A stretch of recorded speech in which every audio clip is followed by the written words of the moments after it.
नमस्कार दोस्तों, आपका स्वागत है आपके अपने YouTube channel Vidhi judicial academy में। मेरा नाम है Vijendra Verma and I am the director founder of the Vidhi judicial academy.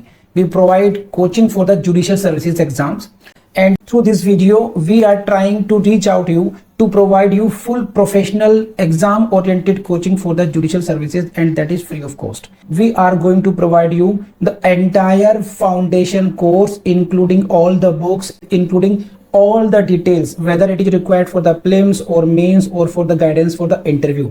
I hope जैसा आपको गाइड किया जा रहा है वैसा पढ़ते आ रहे होंगे, and with this hope let's start the next lecture, and that is section number 26, 27, 28, 26, 27, 28.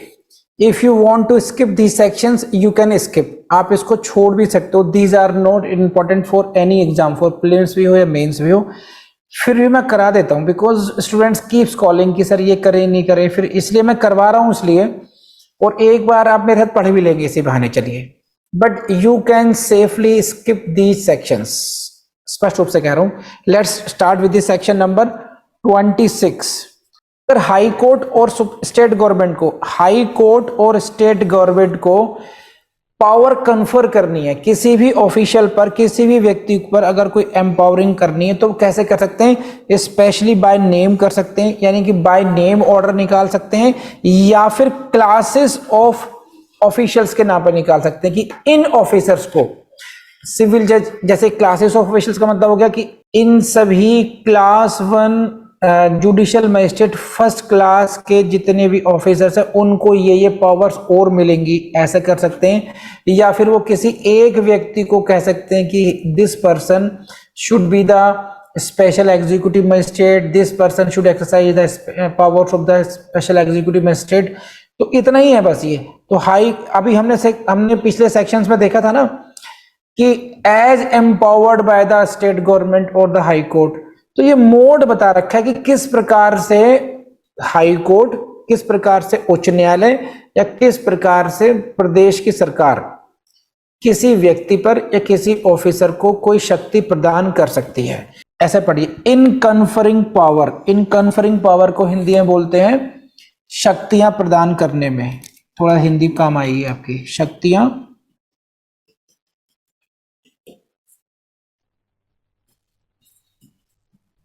प्रदान करने में. इस संहिता के अंतर्गत हाई कोर्ट या स्टेट गवर्नमेंट क्या कर सकती है? मे बाय ऑर्डर, आदेश द्वारा क्या कर सकती है? एम्पावर पर्सन्स, शक्तियां प्रदान कर सकती है व्यक्तियों को. किस प्रकार से कर सकती है? नंबर 1 तरीका यह है स्पेशली बाय नेम, किसी के नाम से, कि it is hereby conveyed that Miss Parul will be exercising the power of the special executive magistrate, or she will be exercising the power of so and so with effect from this date. तो यहां पर नाम से by name order हो सकता है. तो number 1 तरीका ये होगा कि how the powers may be conferred on one person, that order may be by name. और कैसा हो सकता है? और in virtue of their offices, उनके पदों के नाम से हो सकता है कि those who are holding the position of the executive magistrate, additional executive magistrate will be empowering in addition to this powers such and such power. तो एक वो है ग्रुप में पावर दे देगी सबको कि जितने भी लोग हैं इस पद पर हैं, सेम पद पर हैं, उनको एडिशनल ये पावर भी रहेगी. या फिर क्लासेस ऑफ ऑफिशियल्स, जनरली उनके ऑफिशियल टाइटल से कि इन ऑफिशियल्स का अब ये टाइटल रहेगा. तो आपको सिर्फ इतना ध्यान रखना है, मेंस में कहीं पूछेगा नहीं, आपको इतना ही ध्यान रखना है कि सेक्शन का नंबर क्या, मोड ऑफ कन्फरिंग पावर क्या क्या है, पावर देने का, शक्तियां प्रदान करने के कौन कौन से तरीके हैं. बाय नेम हो सकता है, बाय ऑफिस हो सकता है, बाय क्लासेस ऑफ ऑफिसर्स हो सकता है. इससे ज्यादा कुछ नहीं है. Every such order shall take effect from the date on which it is communicated to the person so empowered. तो ये जो ऑर्डर है, कौन सा ऑर्डर है? ऑर्डर ऑफ एम्पावरिंग, शक्तियां प्रदान करने का ऑर्डर. आप ऐसे समझ सकते हैं, जैसे मैं एग्जांपल देता हूं आपको. मैडम प्रतिमा है, she is acting as a civil जज। नाउ इनको हमें पावर, हाई कोर्ट थिंक्स कि she should be given power now judicial magistrate first class, इनको जुडिशियल मजिस्ट्रेट क्लास की पावर भी दी जानी चाहिए। तो क्या होगा कि now this power can be given, power conferred upon her, power of the judicial magistrate first class can be conferred upon her by name, कि madam Parul shall be exercising the power of judicial magistrate, ऐसे हो सकता है, by name हो गया। दूसरा क्या हो सकता है कि all the officers of this group of appointed by on this date now posted as the civil जज will be exercising the powers of the judicial magistrate first class. अब पूरे के पूरे वर्ग को दे दिया गया। और यह क्या हो सकता है कि उनको टाइटल दे दिया जाए, हिंदी में बोले तो विशेषणों को नाम से, उनके पद के आधार पर, या पदाधिकारियों के वर्गों को साधारणतया। अब उनको छोड़ दीजिए बस, ये इन तीन तरीकों से उनको पावर दी जा सकती है। और वो जो ऑर्डर होगा वो कौन सी डेट से इफेक्टिव होगा, वो उस डेट से इफेक्टिव होगा जिस डेट से उनको वो ऑर्डर कम्युनिकेट किया जाएगा। जिस डेट को आपको पता चल गया कि यस ओहो सच and such order is in my name, कि मुझे ये एडिशनल पावर दे दी गई हैं या मुझे ये शक्तियां भी दे दी गई हैं, तो उसी दिन से आपको ये ऑर्डर प्रभावी हो जाएगा। तो प्रतिमा मैडम फिर कैसे काम करेंगी, जुडिशियल मजिस्ट्रेट फर्स्ट क्लास से काम करेंगी। क्यों कि शी हैज बीन कन्फर्ड, ये जो लाइन लिखी हुई है ना, in conferring powers under this Sanhita. Conferring powers कौन सी होगी मेरे एग्जांपल में, conferring the powers of judicial magistrate first class. High court क्या कर सकती है, बाय ऑर्डर पास कर सकती है, नेम से पास कर सकती है, by virtue of their offices, उनके पद के हिसाब से कर सकती है, और classes of officials,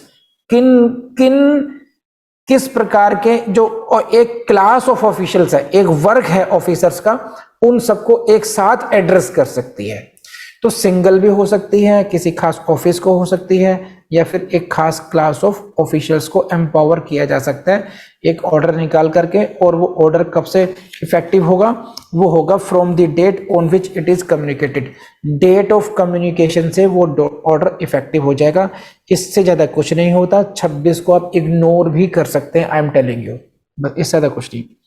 powers of the officers appointed, तो दिस इज सेक्शन 27। क्या कहता है ये कि एक व्यक्ति है, who is this, any person who is holding an office in the service of the government, जो कि सरकारी पद पर बना हुआ है।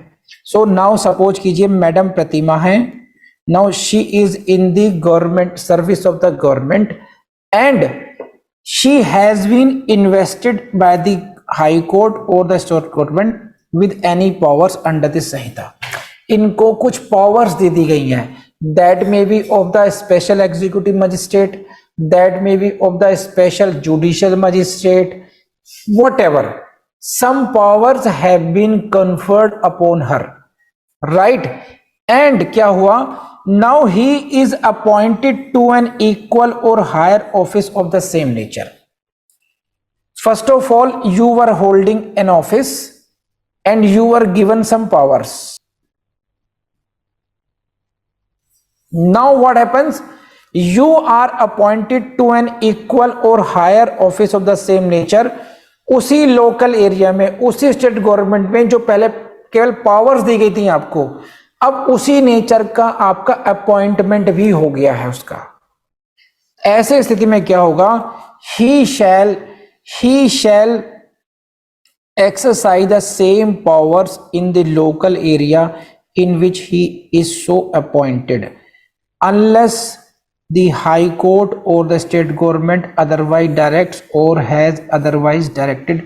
देखिए क्या है कि जो आपको पावर्स पहले हाई कोर्ट ने आपको दी या स्टेट गवर्नमेंट ने आपको कन्फर की हैं और आपका अपॉइंटमेंट दूसरे किसी हायर पद पर भी हो गया है, तो आपको जो है ना, आपको वही पावर्स आपको कंटिन्यू करना है जब तक कि हाई कोर्ट और स्टेट गवर्नमेंट उन पावर्स को आपको विड्रॉ ना कर ले। सिंपल सी बात है, आप पहले से गवर्नमेंट जॉब में हैं और आपको कुछ पावर्स दे दी गई दोबारा, एड ऑन कर दिया गया उन पावर्स को।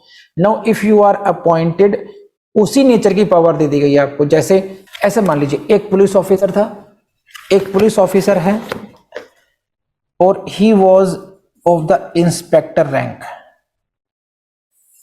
इंस्पेक्टर रैंक का, इंस्पेक्टर रैंक का एक ऑफिसर है, लेकिन उसको किसी खास केसेस में उसको एडिशनल पावर दे दी गई। He was appointed as the assistant public prosecutor. हमने पढ़ा ना कि हमने पीछे पढ़ा था कि whether a police officer can be appointed as assistant public prosecutor. तो उसमें दो ही बातें पढ़ी थी कि एक तो वो below the rank of inspector नहीं हो और उस केस में उसने इन्वेस्टिगेशन में पार्टिसिपेट नहीं किया हो। तो सपोज कीजिए someone has been appointed as the assistant public prosecutor and he is already police officer, and बाद में he is appointed as the APP in the same area under the same government. He is appointed to an equal or higher office of the same nature within a like local area under the same state government. So now you first earlier you were a police official, एक ऐसी position आ रही है official, plus you were also acting as the APP. Now you are appointed as APP, ऐसे समझिए.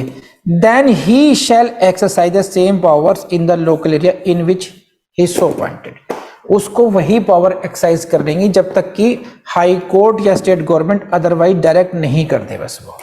तो ये 26, 27 और 28 भी लिख लीजिए विड्रॉल. इसके हेडिंग से भी काम चल जाएगा कि which section deals with the withdrawal of powers. इसमें क्या खास बात है? कुछ भी खास नहीं है.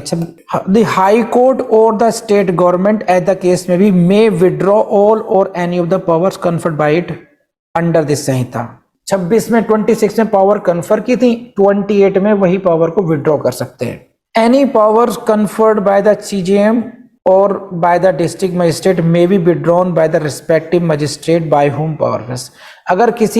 अगर कोई पावर CJM ने किसी को पावर कन्फर्ड की हो या डिस्ट्रिक्ट मजिस्ट्रेट ने की हो तो विड्रॉ कौन करेगा? विड्रॉ भी रिस्पेक्टिव मजिस्ट्रेट ही करेगा. CJM ही विड्रॉ करेगा या डिस्ट्रिक्ट मजिस्ट्रेट ही विड्रॉ करेगा. बस खत्म बात, इसमें कुछ है नहीं ज्यादा. वीडियो आपने देखा, thank you very much. And फिर एक टिप देता हूं आपको. देखिए, तो टिप ये है कि आपने अगर एक सब्जेक्ट कवर कर लिया है तो उस सब्जेक्ट का प्रीवियस ईयर्स का क्वेश्चन पेपर अपना सॉल्व कीजिए और फिर देखिए कितने क्वेश्चंस आपसे सॉल्व नहीं हुए हैं.